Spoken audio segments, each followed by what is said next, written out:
Welcome to another Mental Health Mondays with Dr. David Morgan. Glad to be here. Thanks to Onward Productions for providing this opportunity and this platform. Really, I'm grateful to them. They do so much good, and I thank them over and over and over again. So, thanks Shane and Mandy for providing me with this opportunity. This is a forum for you to be able to ask questions about mental health issues. I am a licensed psychologist and have been in practice for over 20 years, been a licensed psychologist for almost 20 years. And I've been a member of the Church of Jesus Christ of Latter-day Saints my entire life. So I love explaining how the gospel and mental health interact. So if you have questions about that, let me show you how to reach me. That's the email address, onward.mental.health.mondays@gmail.com. Write in with your questions about mental health issues, gospel issues, or any combination of the two. So let's talk about today's question. And it relates to the kind of the relative seriousness of mental health issues and how much help might be needed. And the specific question is this: how do you know when depression is serious? When should you seek help? It's a great question. It's a very common question. And I'll expand on it a little bit. So not just talk about depression. So basically, how do you know when any symptom of mental health is serious and when do you need help? So now, because of Google and because of the internet, you can look up like everything and you can find all kinds of information on mental health issues. And so that's what people will do. They'll start to Google their symptoms and see what's wrong with them. It's not a bad idea just to kind of get educated and kind of get yourself pointed in the right direction, but you should always leave diagnosis to a professional. Don't self-diagnose, because there are a lot of nuances and subtleties associated with diagnosis. And we'll talk about later, even professionals get it wrong some of the time. So it may give you some information about what you think might be wrong with you or what you struggle with, but then go to a professional to get some help or to get a formal diagnosis if that's what you want. We'll talk about diagnosis here. So it kind of brings up the question: what's the difference between having symptoms, having a problem, and then having a diagnosis?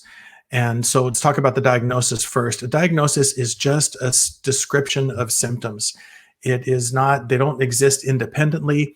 When your symptoms go away, in about 99% of cases, your diagnosis goes away. And the only reason I say 99 is that there are some conditions that are basically managed through medication, like dementia is a mental health diagnosis, and schizophrenia is a mental health diagnosis.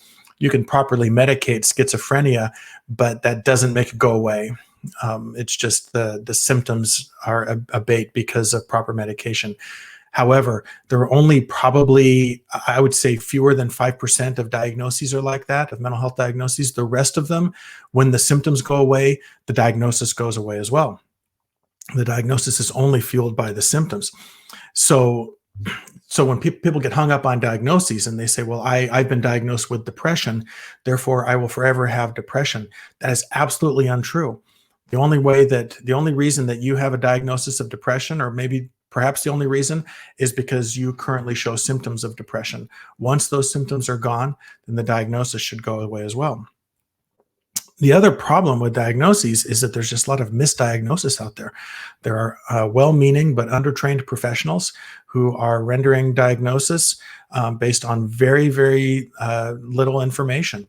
And I see this all the time. I do some consulting work for the state of Washington and have to review the psychological evaluations of other psychologists. And these are psychologists. These are PhD psychologists. And many times they're getting it wrong. They're not being careful with the diagnosis. And like I said, I think these people are well-meaning. But my point is, just because you've received a diagnosis does not necessarily mean it's accurate. So I don't like this over-reliance on diagnostic labels in the first place. I think what's best is to focus on symptoms. And that's what I do in my practice. When people come in and they say, I have this diagnosis, I say, I don't care what your diagnosis is. Who told you what? Tell me about your symptoms. Tell me about what's going on today that's getting in the way of you being able to work or whatever. So And that's where I think treatment should be focused. It should be focused on symptoms rather than labels. I mean, you could have someone come in and have some symptoms of anxiety and some symptoms of depression that are negatively affecting their life, but they don't meet the criteria. So let's say they only have 3 of 9 symptoms of depression. Well, that's not enough to meet the criteria for major depressive disorder, and they only have 1 or 2 of symptoms for agoraphobia, and it's not enough to meet the diagnostic criteria for that. Well, what do? You say, well, sorry, you have to leave my office because you don't meet the criteria for depression or anxiety. No, of course not. You treat those symptoms, those particular conditions, you help them with that. So whether or not someone fully meets a diagnostic criteria, just to me makes little difference. So then it come to the next question, or the next part of the question, which is, what's the difference between symptoms and a problem? At what point does it become problematic? Well, in most diagnoses in mental health, you need to demonstrate that the symptoms cause clinically significant impairment in one or more significant areas of functioning. So like work or relationships or school or something like that. So if there's no clinically significant impairment, then in most cases, a diagnosis can't even be rendered. Aside from the issue of diagnosis, that's kind of a good rule of thumb for people out there. You say, well, I have depression, or I feel depressed.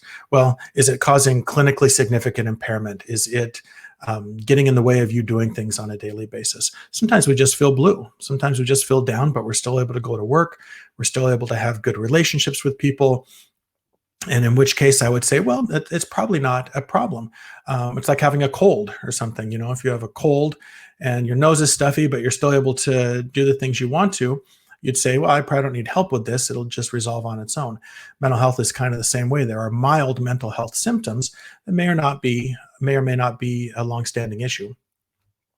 So that's something to consider is if it's something that seems mild, then it probably doesn't need a lot of intervention. If it's starting to get in the way of important things in your life, that's when help is needed. And that kind of brings us to the last question is, when should you seek help? There is this kind of feeling out there that we should be able to do everything ourselves, especially when it comes to mental health. And that's just not true. There are many mental health conditions that we're not going to be able to fix on our own. We're going to need help from that. So when do you need help? I mean, generally speaking, yeah, I think you should get help for everything. Why not? If I'm unloading a truck full of boxes and there's 100 boxes in it, I can do all that by myself. But if I get 10 friends to come help, it's going to go a lot quicker and it's going to be a lot easier for me. So reaching out for help, just because you can do it yourself, doesn't mean that help isn't welcome or going to make that burden easier. Remember Ether 12:27 in the Book of Mormon, it said that the Lord gives us weakness so that we'll be humble.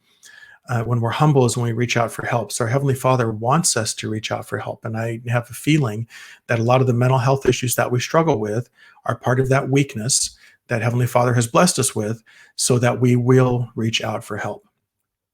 So my recommendation is, if you're struggling with anything, then yes, of course, reach out for help. First, reach out for help to your Heavenly Father. Always, always, always reach out to Him. Second, reach out for help to family and friends. And it doesn't have to be significant. You don't have to say, I need your help 24/7. You could just say, hey, I've been feeling a little blue lately, or I've been feeling a little stressed lately. Could I talk to you? Or could you help me with this? And then as needed, reach out to professionals. Go and find a counselor and talk to that person. And maybe you just need to talk to a counselor for 2 or 3 sessions and you feel much better. Maybe you go for 2 or 3 months. Maybe you go for 2 or 3 years. It's okay. It doesn't matter. Whatever you need to do that's going to help you get better and be more effective in life. That's the goal, is to get past these symptoms that are hanging us up, get back on the path and move forward. So just remember that be careful about diagnosis. Don't self-diagnose. Get accurate diagnoses when possible. And then on top of that, diagnoses are not all powerful. You need to get help for what is bothering you, what is troubling you. And you can try to do it yourself, but asking someone for help is almost always going to be more beneficial. It humbles you, and you get the additional assistance. Thanks for listening. Again, with any questions, you can find me on my website, ldspsychologist.com, or on Instagram at ldspsychologist. On my website, you can also find information about different books I've written, other presentations I've done, and a link to all the Mental Health Monday episodes that we've done in the past. Remember to keep moving forward, and that change requires action, and change is possible. All those things are really important. Thanks for listening and watching, and we'll see you next time.